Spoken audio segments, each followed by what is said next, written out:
राजस्थान के झालावाड़ जिले के पिपलोदी गांव में हाल ही में हुए दर्दनाक हादसे ने पूरे देश को झकझोर कर रख दिया, जहां स्कूल की छत गिरने से 7 से अधिक मासूम बच्चों की मौत हो गई और कई घायल हो गए।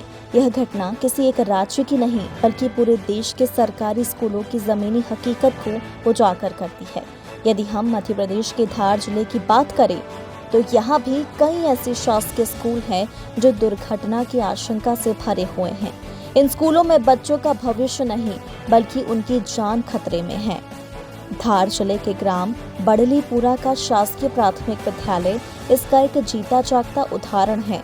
यह भवन तो खड़ा है लेकिन हालात अंदर से पूरी तरह जर्जर है, विशेषकर जहां बच्चे बैठकर मिड डे मील शासकीय भोजन करते हैं। वह भोजन कक्ष पूरी तरह से क्षतिग्रस्त हो चुका है।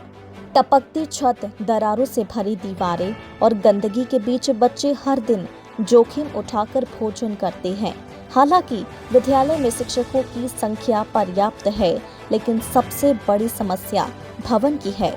स्कूल में केवल एक ही पक्का भवन है और उसी एक कमरे में कक्षा पहली से 5वीं तक के सभी बच्चे पढ़ने को मजबूर है।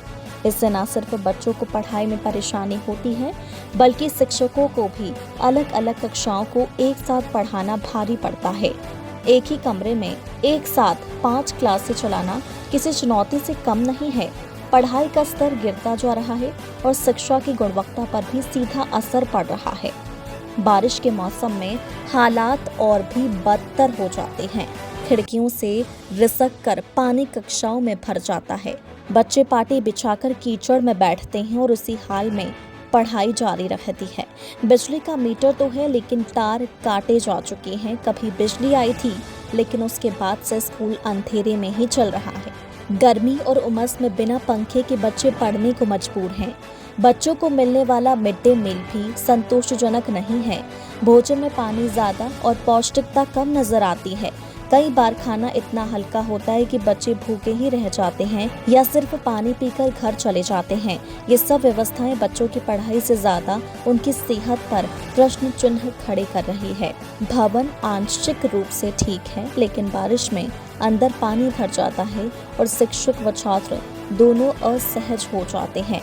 गांव के लोगों ने बार बार प्रशासन और जनप्रतिनिधियों को शिकायतें दी हैं लेकिन अब तक कोई ठोस कार्रवाई नहीं हुई है। भवन की मरम्मत, बिजली की व्यवस्था और भोजन की गुणवत्ता जैसे मुद्दे केवल आश्वासनों तक सीमित रह गए हैं। राजस्थान की घटना एक चेतावनी है। यदि अब भी आंखें ना खोली गई तो बड़लीपुरा जैसे गांव अगले दिल दहला देने वाली खबर बन सकते हैं। शिक्षा के अधिकार को वास्तविक रूप तभी मिलेगा जब हर बच्चा सुरक्षित, स्वच्छ और व्यवस्थित वातावरण में पढ़ सके। कागजों में नहीं, जमीनी स्तर पर सुधार जरूरी है। ग्राम बड़लीपुरा की यह तस्वीर सिर्फ एक गांव की नहीं बल्कि पूरे तंत्र की हकीकत बयां करती है, जो शिक्षा के अधिकार की बात तो करता है लेकिन उसे जमीनी हकीकत में लागू करने में अब भी नाकाम है।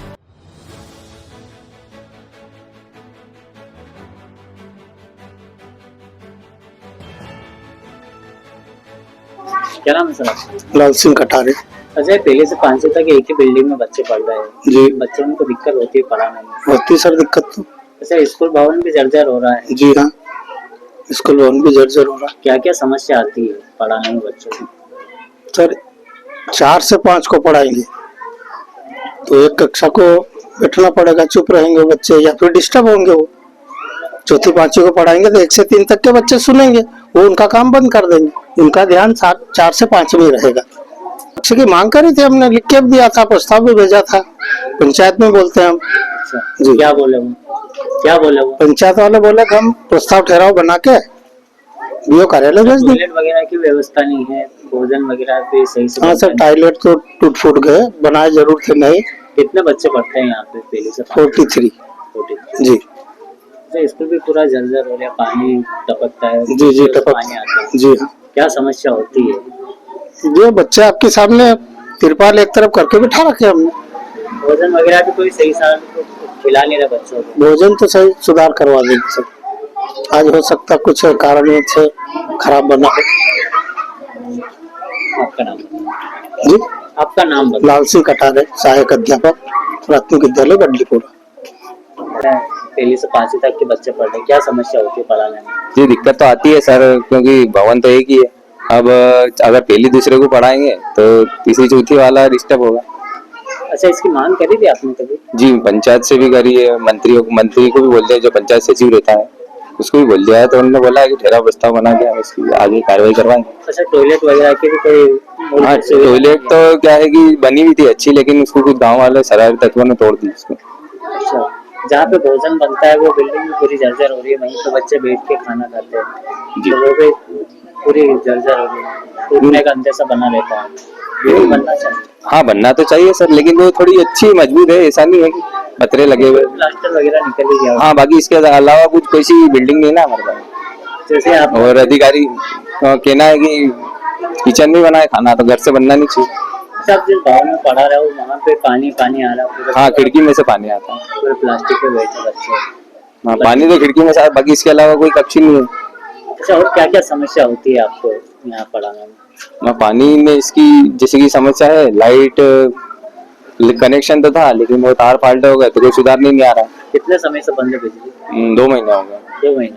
तार पूरा मतलब फाल्ट ही है काम। अच्छा, पानी की व्यवस्था कहाँ से होती है बच्चों के लिए? पानी कहाँ से? पानी पास से लाते हैं, वो बोरिंग है। कौन लाता है वहाँ से? खाना बनाने वाली भाई नहीं लाते। जैसे खाने की व्यवस्था भी कोई ठीक ठाक नहीं है यहाँ पे। खाना थोड़ा सुधार करवा देंगे हम, वैसे तो बनता है अच्छा, लेकिन वो कुछ कारणवश इसकी कोई दिक्कत आ गई। खाना तो व्यवस्थित बनता है। टोटल 43 आपका नाम? विशाल डाम।